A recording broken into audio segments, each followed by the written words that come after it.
I didn't scream when I found the sleeping bag in my attic. I didn't cry.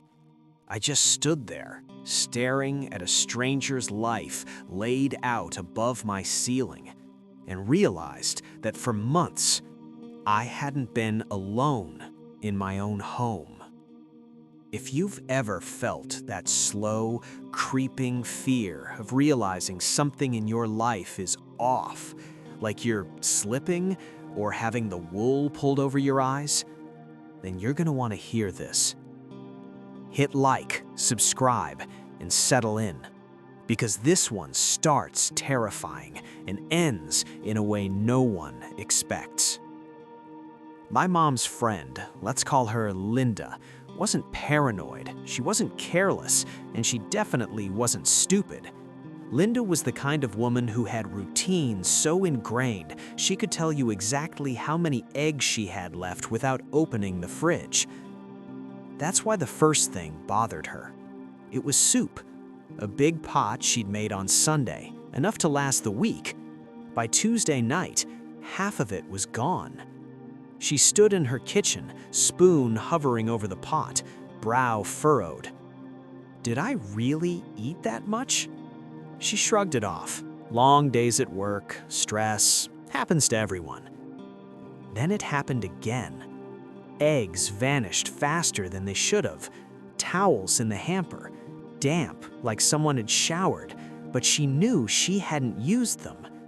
Dishes in the dishwasher she didn't remember loading. Not messy, not careless, just extra. And that's what made it unsettling. For months, Linda blamed herself. She started questioning her memory, second-guessing her routines, standing in her kitchen late at night, staring at cabinets like they might accuse her. Am I forgetting things? Is this what getting older feels like? That quiet self-doubt is brutal, because when you can't trust your own mind, you feel powerless, vulnerable, small. And whoever or whatever was causing it, they were getting away with it. Then came the sounds. Soft thumps, scraping, the kind of noise you notice just before sleep, easy to dismiss, impossible to ignore once you've the attic. At first, she told herself it was animals, old house, small place, but animals don't move with rhythm. Animals don't sound deliberate. One afternoon, heart pounding so hard she could feel it in her throat, Linda grabbed a flashlight and each rung creaked. Her palms were slick with sweat. Her brain screamed, "This is a bad idea." But curiosity and fear won. She pushed open the attic hatch and froze. There was a sleeping bag, a pillow, food wrappers, a small radio, a hot plate. Someone had built a life up there, above her ceiling, above her head, above her while she slept. Her chest tightened, her stomach dropped. This wasn't a ghost. This wasn't stress. This was a person, living off her, watching her routines, waiting for her to leave. The police came that night. They didn't find him immediately, but they watched the house. And then, almost casually, they saw it. A man climbing a tree.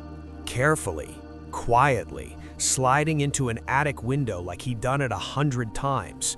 Because he had. Almost daily. While Linda went to work, he'd come down, used her shower, ate her food, lived a shadow version of her life. That realization alone would have been enough to scar anyone. The betrayal of safety, the violation of space, the sheer audacity. This was the moment most revenge stories turned dark. Press charges, demand punishment, destroy him.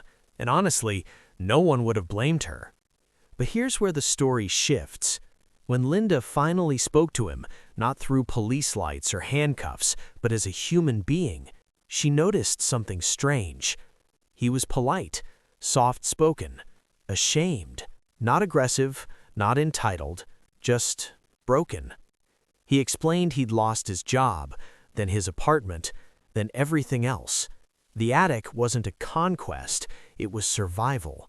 And the thing that hit Linda hardest? He'd gone out of his way not to scare her. Never came out while she was home, never touched anything personal. In his own warped way, he'd tried to be respectful. Linda had power now. She could ruin him, end what little stability he'd found, let the system chew him up. This was her moment of justice, and she chose a different kind. She didn't press charges. Instead, she let him stay. But this wasn't weakness. This was control. Rules were set, boundaries enforced. No secrecy, no hiding. She helped him get a job, helped him save money, helped him rebuild. He stayed in the attic, legitimately, until he got back on his feet. And here's the part that feels almost poetic. The man who once stole quietly learned dignity.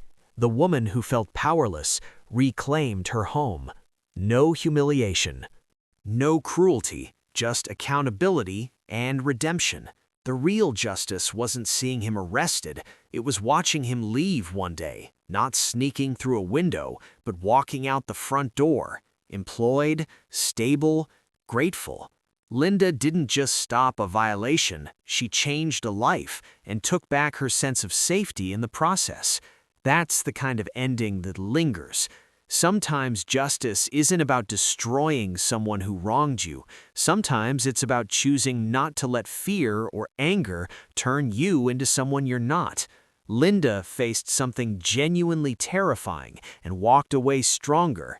If this story gave you chills or made you rethink what justice really means, hit that like button. Subscribe for more Reddit stories that go deeper than you expect.